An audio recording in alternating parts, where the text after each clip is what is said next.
Steph Curry and Johnathan Kuminga stay hot as they take down the Brooklyn Nets 109-98 and bounce back from wasting Steph's 60-point outing against the Hawks in their last outing. Have the Warriors finally found their lineup? We'll break it all down. Locked On Sports Bay Area starts right now.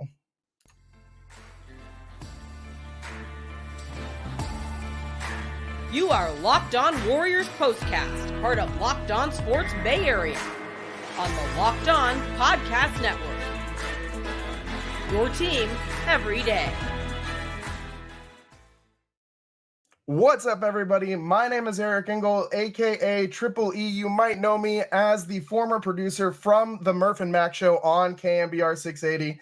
And thank you so much for joining us on our first postcast for Locked On Sports Bay Area. We're going to be coming at you live following Niners games, following Giants games, following 49ers games. Got a big old Super Bowl coming up this weekend.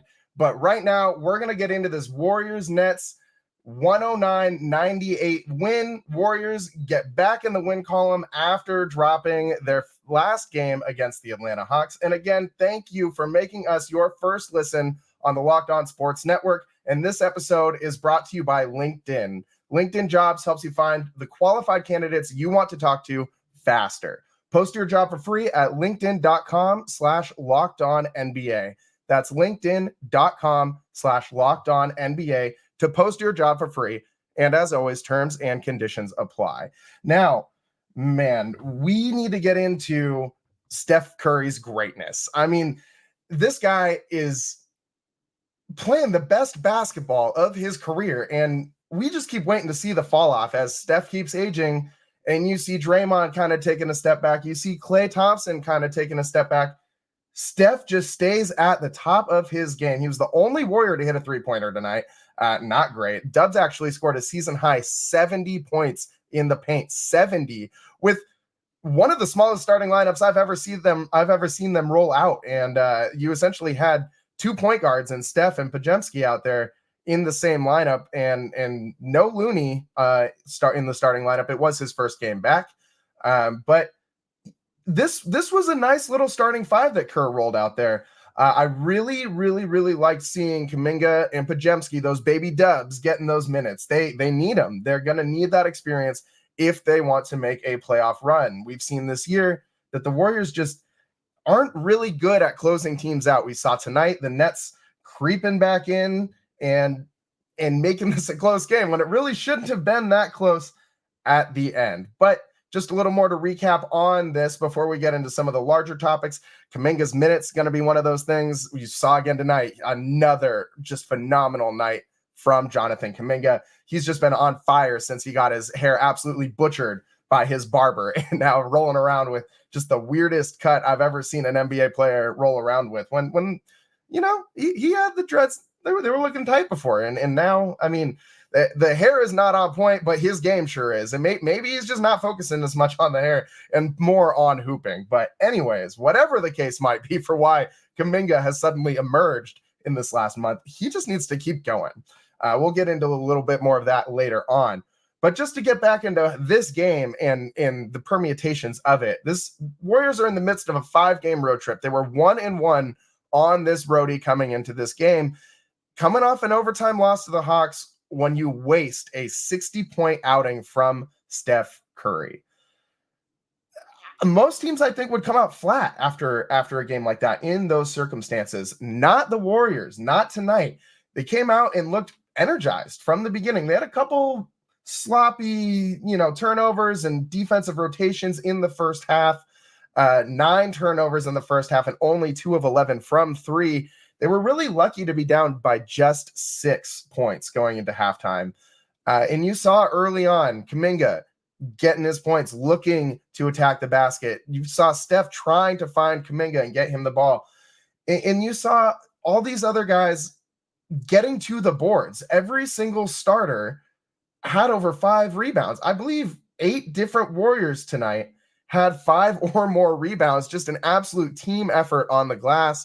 The Warriors really dominated the boards tonight, and that is why they stayed in this game. And that's going to need to be the recipe for how this team wins games going forward, because they're not that big. Draymond, your starting center tonight, that's probably similar to a lineup that you'll see in the playoffs. They just don't have that size to just have one guy suck up all the boards. You saw the Nets defense giving the Warriors some problems inside, even though they got their season high 70 points in the paint. The Nets still had 12 blocks in this game. The Warriors were not getting there as uncontested, I should say. They faced a formidable challenge on the inside. Claxton is a nice defensive presence on the inside, and they got it done. They rose to the challenge, and they got it done. They shot a lot of little push runners in the lane tonight. You saw Steph with that little runner dagger at the end, plus the foul, celebrating on the ground, and just giving all those good Steph Curry vibes all throughout the Bay Area, even though they're all the way in Brooklyn. It kind of felt like a game in the Bay with those MVP chants Steph was getting and the Warriors chants you kept hearing in the back, Warriors. But, you know, this was a good game to watch them bounce back. I was kind of concerned. The Nets are a decent team. I was kind of concerned that this team might flop after that game in Atlanta. And I still can't really believe that they wasted that performance by Steph Curry. One little interesting tidbit that I saw researching earlier today: Steph is the leader in NBA history in 50-plus point games scored over the age of 30. Now, this kind of goes back to what we were just talking about, where Steph seems to be just ageless, just this immortal god, this deity on the court. And he has, as I said, 8 50-plus point games after the age of 30. Wilt has 7. Now, whenever you're outscoring Wilt Chamberlain in all-time NBA records, that's a big deal, man. Like, Wilt played in an era where he could get whatever he wanted, whenever he wanted. And Steph Curry is out here doing this, making it look easy, and I just don't even know what to say, man. Steph is the best athlete I have seen in my lifetime in the Bay Area, and that's, I mean, I'm gonna say it. I think if we're putting it in the context of best Bay Area athlete, I'd say Steph has the edge on Barry Bonds slightly. But as far as my lifetime, those are the two most dominant athletes I have seen in the Bay Area, and I think Steph gets the edge on that. The way that he has completely changed the game and still to this day is just at the top of his game when he has absolutely no reason to be. I mean, no one would blame him if Steph's age started to catch up with him a little bit, if he started to slow down, if he couldn't muscle up and get those runners in the lane or get to the rim as easy, and you started seeing him take more threes and things like that. You're just not seeing that. You're just not seeing that. Steph is getting to the rim when he wants. He's still got the handles. He's still putting people in the blender, and his vision is as good as ever. His movement off the ball. I mean, what more do you want? What more do you want? Steph is and will always be the best Warrior of all time. And we saw it again tonight. I mean, Steph led in scoring. He had 29. Kuminga had 28. Great nights from those guys, and the Warriors needed it. They really did. They were down early in this game, and they needed the steadfast veteran, Steph Curry, to keep them on schedule. Now, coming up, we're going to get into this Warriors starting 5 a little bit. We're going to talk a little bit more about Johnathan Kuminga, and we're going to look ahead to the Warriors playing the Sixers on Wednesday. You are watching Locked On Warriors POSTCAST, and we will be right back.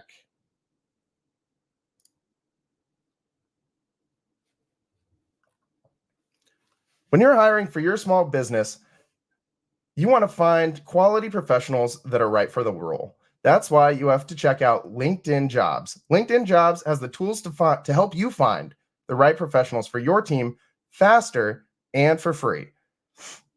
In fact, this show right now wouldn't have happened without LinkedIn, as it played a pivotal role in me landing this job with Locked On. LinkedIn isn't just another job board. LinkedIn has a vast network of more than 1 billion professionals you can't find anywhere else. LinkedIn does all that while making the process easy and intuitive. Hiring is easy when you have that many quality candidates. So easy, in fact, that 86% of small businesses get a qualified candidate within 24 hours. and over 2.5 million small businesses use LinkedIn for hiring. Post your job for free at linkedin.com/lockedonnba. That's linkedin.com/lockedonnba to post your job for free. Terms and conditions apply.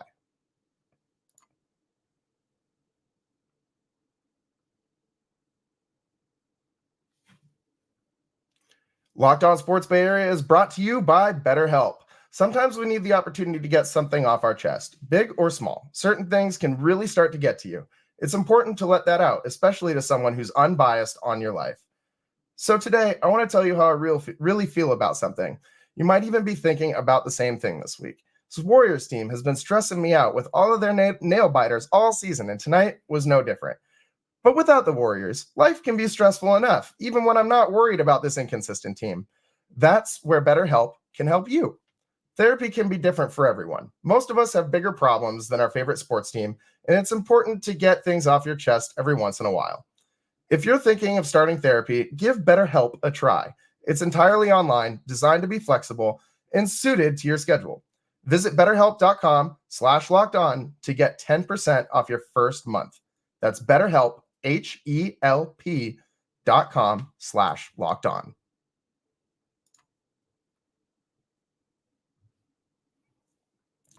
All right, welcome back to Locked On Sports Bay Area Warriors Postcast. I am Eric Engel, a.k.a. Triple E from the Murph and Max Show, which no longer exists, but did for a long time on KNBR, and you might know me from there, or maybe just from somewhere else. I don't know. Anyways, Warriors win 109-98 against the Brooklyn Nets in Brooklyn. It was a nice showing all the way around. We talked a little bit about the Warriors' dominance inside, even though they rolled out a pretty small starting lineup. And a big part of that was John Kuminga just attacking the rim relentlessly, going after the rim. And he didn't really care if there were bodies in front of him or not. He pushed through and just did what we have been wanting Kuminga to do since he got here, and that is tap in to that elite level of athleticism that he possesses, that ability to just jump out of the gym. We saw multiple times tonight, it didn't really look like he had a clear path to the lane, and all of a sudden, people just seem like they're moving out of the way, and that's because he is so big and so strong that when he makes up his mind to get there, there's no stopping him. And we just need Kuminga to do this game in and game out, as he more or less has been for the last month. We saw a nice little fadeaway mid-range jumper from Kuminga, which I really liked. If he can mix that in, where he had his back to the basket, hit him with a little turnaround jumper, I really like that. If he can add that to his repertoire, that makes him so much more dangerous out on that wing and at the top of the post and inside.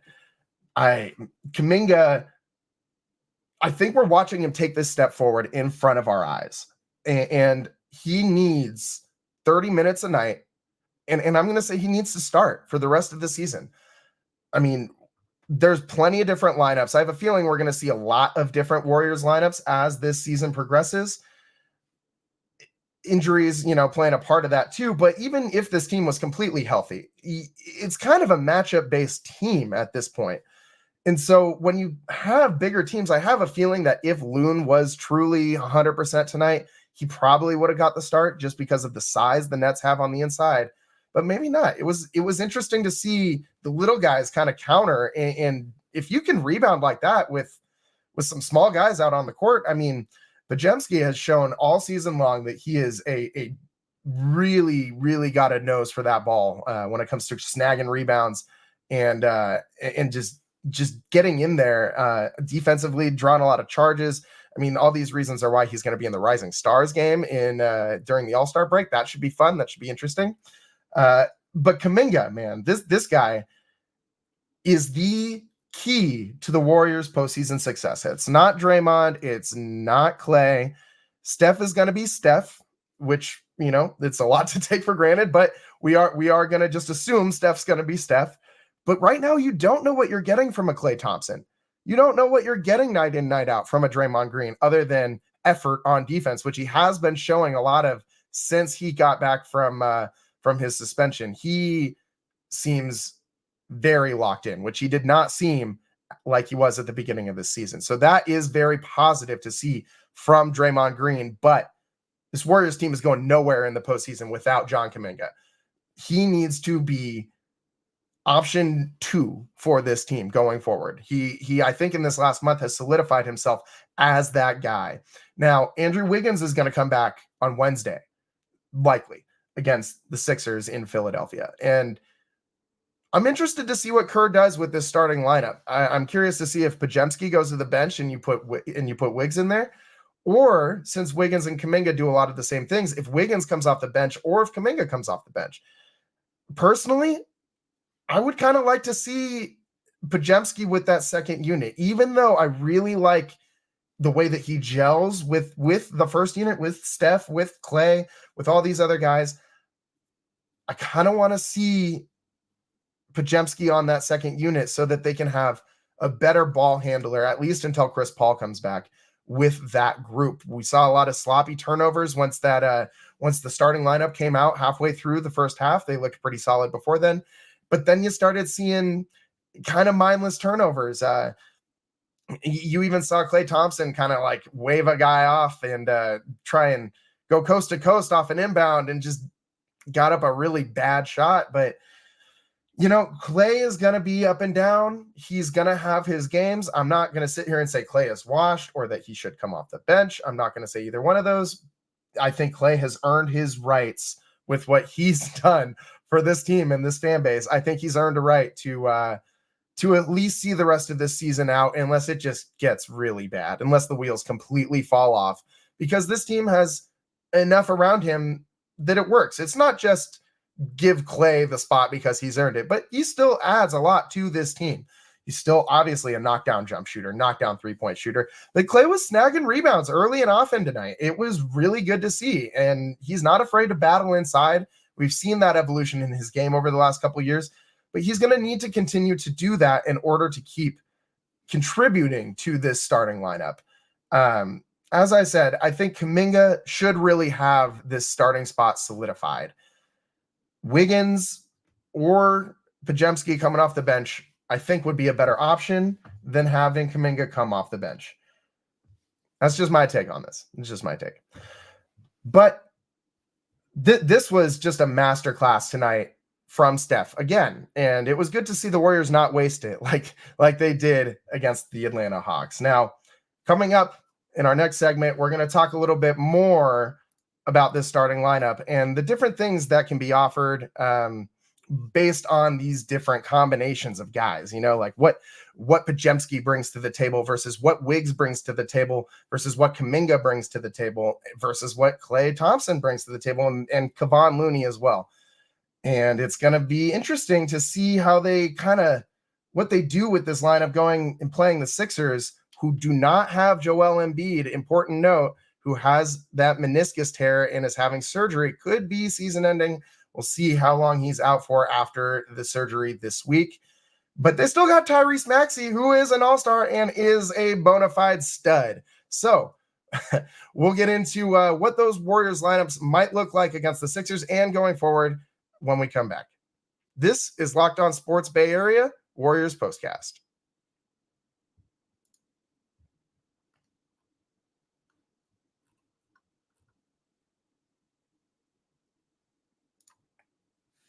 Happy Super Bowl to all those who celebrate Happy Super Bowl to all who celebrate from FanDuel, America's #1 sportsbook. If you're like me, Super Bowl Sunday is about scoring the best seat on the couch, grabbing your favorite football snacks, and placing some bets. What's better than that, man? Nothing beats watching your San Francisco 49ers on the biggest stage, playing for all the marbles. And man, they got to have this one. They just got to get this one, right? Can't lose to the Chiefs again. Anyways, Niners currently 2.5-point favorites over the Chiefs. And I really like the 49ers to cover. I do. It's dangerous, but I do. That hook always scares me. Another bet I really like for this Super Bowl Sunday is first touchdown scorer Christian McCaffrey at plus 350. I think that's a nice bet. I'm going to throw some shekels down on that. I'm going to throw some shekels on that for sure. FanDuel has so many ways for you to end the season with a W or 2 or 3. Not only can you bet on who will win the Super Bowl, you can also bet on which players will score a touchdown, how many points will be scored? The line is currently at 47.5, and so much more. I mean, just so many things. And Super Bowl is one of the best times for prop bets too. I mean, you get everything you could possibly think of, national anthem, runtime, all these different things. And one thing that I want new customers to know is that if you join today, you'll get $200 in bonus bets if your first bet of $5 or more wins. Again, $200 in bonus bets if your first bet of $5 or more wins. Just visit FanDuel.com/lockedon to sign up. That's FanDuel.com/lockedon. Make every moment with FanDuel, an official sportsbook partner of the NFL.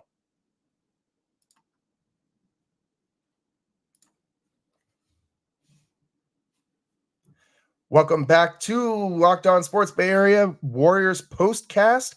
I am Eric Engel, your host. You might know me as Triple E from the Murph and Max show on KMBR, which ran for almost 2 decades here in the Bay Area before it was no more. But we are focused on this Warriors 109-98 win over the Brooklyn Nets, and it's nice to see the Dubs get back in the win column. Now, 2-1 on this 5-game road trip after this win, going to play the 76ers next. And it will be interesting to see what this Warriors team does with their starting lineup.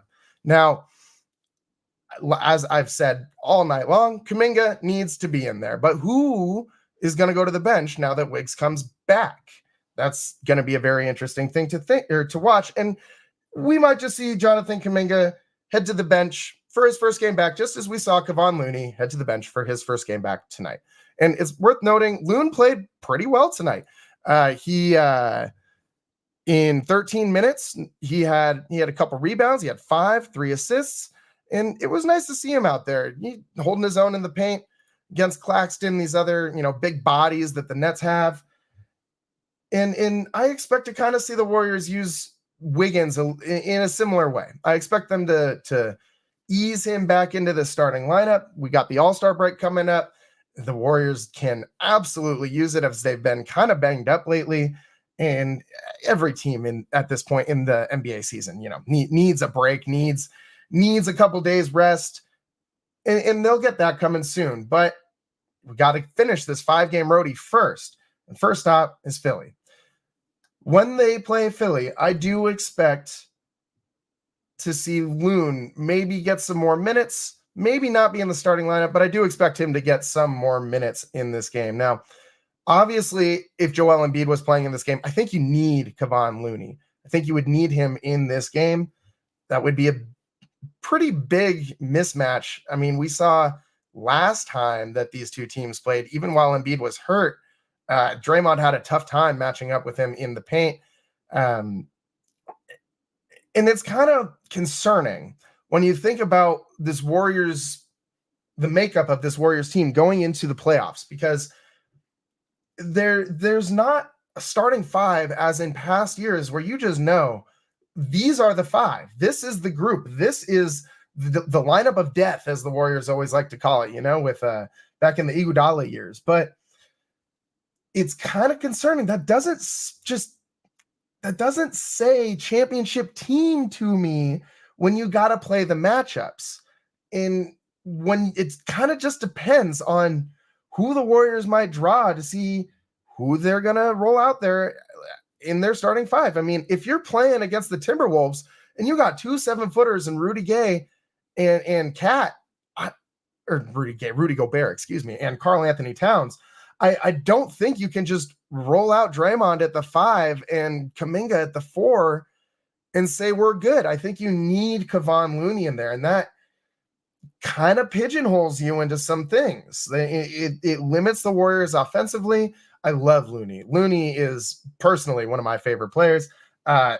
There's a Looney longboard bobblehead coming up pretty soon for a C-Dubs game that's going to take place at Chase Center. And man, I just might need to go just to get that Kevon Looney bobblehead, just because I love Kevon Looney so much. But he is limited offensively. He's much better now than he used to be early in his career. But what he brings defensively and into the boards, I don't think you can just leave that off your roster or off your starting lineup if you're playing a team with 2 7-footers in the starting lineup.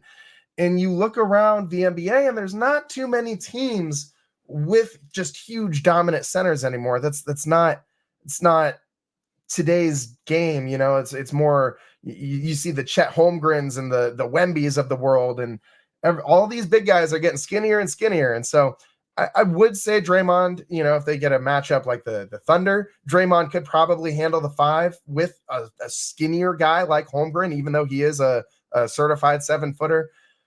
But if they're playing a team that's got a big bruiser on the inside, it's tough to roll out a lineup that doesn't include Kevon Looney. Now, the Sixers aren't going to have Embiid, which is going to bode well for the Warriors on Wednesday. But it's going to, like I said, it's going to be very interesting to see who they put out there. I think you'll see probably a pretty similar lineup. This lineup played pretty good tonight. Maybe they just roll out this same lineup going against the Sixers and get Podziemski some more run out there with that first unit. Get Kuminga more time with Podziemski and the first unit on the court together. I mean, this team is very, very movable parts going down the stretch, and Wiggins, I think, just plays into that more. Now, if they're going to continue to roll out a starting lineup without Looney, Wiggins is going to be a big part of that team rebounding as well. But then who goes to the bench? Podziemski? Maybe Klay? It's so convoluted. I personally, I'm going to give you my favorite starting lineup that the Warriors could roll out going down the stretch, and that's for right now. Although I did really like the Steph, Klay, Pods, Kuminga, Draymond lineup tonight. I think you got to go Steph, Klay, Wiggs, Kuminga, Draymond. That's Steph, Klay, Wiggs, Kuminga, Draymond, and that's a smaller lineup, bigger than they were tonight. Wiggs does have some size on Podziemski, but I think Pods needs to take command over that second unit. He'll still get his minutes, and he'll even get more touches and more opportunities with that second unit. I mean, you saw tonight, he looked to get himself going a little early and had that kind of sloppy turnover. Ball got ripped away from him when he tried to drive the lane.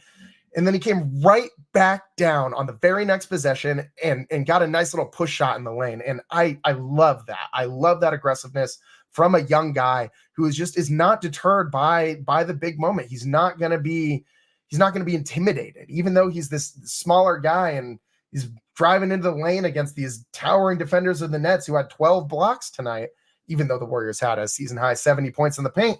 But I love that. I love that tenacity from a young Brandon Podziemski, but I need that on the second unit, which seemed a little lackadaisical at times. I think that they would benefit a lot from that burst of energy to keep the rest of the guys kind of focused.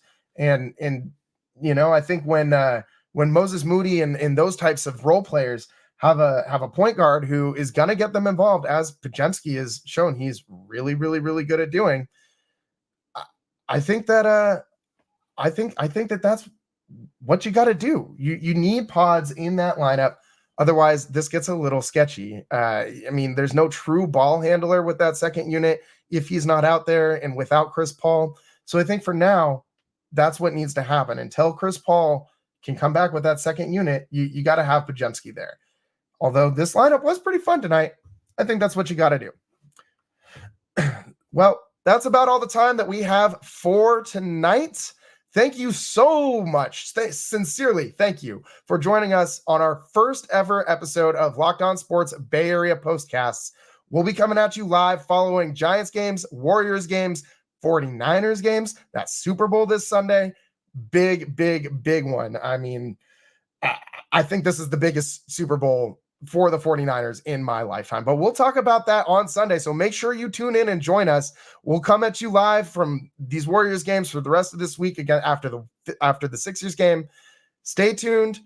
I'm Eric Engel. Thanks for joining. We'll see you next time. Peace.